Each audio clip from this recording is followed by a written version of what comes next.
जन्मा सहस्रिणं भक्तौ प्रीतिर्जायते कलौ भक्तिः कलौ भक्तिर्भक्त्या कृष्णपुरः स्थितः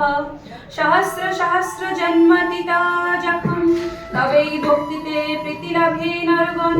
কলিযুগে একমাত্র ভক্তি সর্বসার ভক্তিতেই বশীভূত কৃষ্ণ দয়াধার ভক্তি নিন্দাকারী পাষাণ্ডীগণ কেবলই দুঃখ ভোগ করে কলিতে অষ্টাঙ্গ যোগ তীর্থের সেবা যজ্ঞ তপস্যাদের প্রয়োজন নাই একমাত্র ভক্তিতেই মুক্তি লাভ হয় দেবর্ষিপাদ নারদের মুখে নিজের মহিমা শুনিয়া ভক্তি দেবী মহা আনন্দ লাভ করিয়া তাহার প্রতি বলিলেন হে দেবর্ষে আমাতে আপনার অবিচলা প্রীতি আপনি মহান কৃপাবান ক্ষণকালের মধ্যে আমার দুঃখের অবসান হইল কিন্তু আমার এই দুই পুত্র অচেতনে রইয়াছে কেমন করিয়া চেতন লাভ করিবে আমাকে বলুন এখন নারদ কৃপা পরবশে জ্ঞান ও বৈরাগ্যকে হস্ত দ্বারা স্পর্শ করিয়া তাদের কর্ণমূলে উচ্চস্বরে জাগ্রত হইতে বলিলেন তথাপিও তাহারা চেতনা লাভ না করায় ঋষিবর চিন্তিত হইলেন তখন বারবার গীতা গ্রন্থ পাঠ করিবার ফলে তাহার আলস্য ঘরে করিয়া উঠিয়া বসিলেন কিন্তু চোখ মেলিয়া তাকালেন না অঙ্গ সকল কাঠের মতো শুষ্ক কিছুক্ষণ পরে ক্ষুধা তৃষ্ণায় ব্যাকুল হইয়া আবার শুইয়া পড়িলেন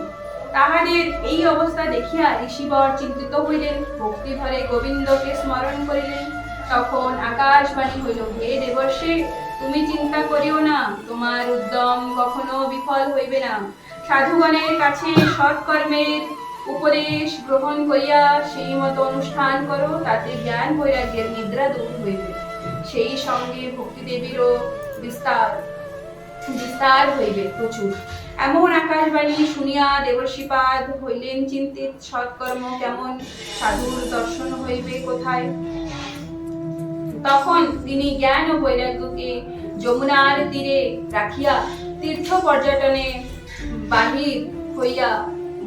বদ্রিকা আশ্রমে গমন করিয়া তপস্যা করিলেন মনস্থির করিলেন এমন সময় সেখানে ব্রহ্মার মানস পুত্র চতুর্শয় সনক সনন্দন সনাতন ও সনক কুমার সেখানে উপস্থিত হইলেন পরম আনন্দে তাহাদের প্রশংসা করিয়া নারদ জ্ঞান বৈরাগ্যের চেতনা লাভের উপায় জানিতে চাইলেন ব্রহ্মার 4 মানস পুত্র ছিলেন তেনাদের নাম সনক সনন্দন সনাতন ও সনক কুমার কিন্তু তেনাদের কাছে দেবর্ষি নারদ জিজ্ঞাসা করলেন যে জ্ঞান বৈরাগ্যকে কিভাবে চেতন করা যাবে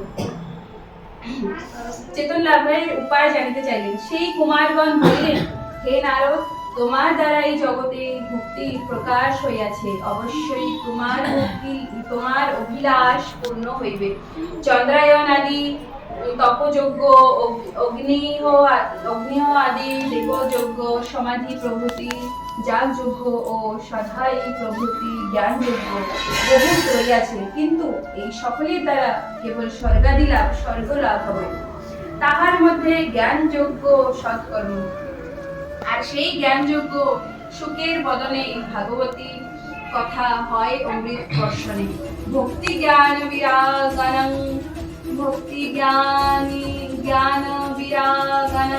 তদ্ঘোষেণ বলং মহৎ ব্রজেষ্যাতি ত্রয়ঃ কষ্টং সুখং ভবিষ্যতি শ্রীমদ্ ভাগবত শাস্ত্র হইলে কীর্তিত জ্ঞান ভক্তি বৈরাগ্যের সমর্থ বর্ধিত জ্ঞান বৈরাগ্যের হবে দুঃখের মোচন ভক্তি দেবী উল্লাসিত হবেন তখন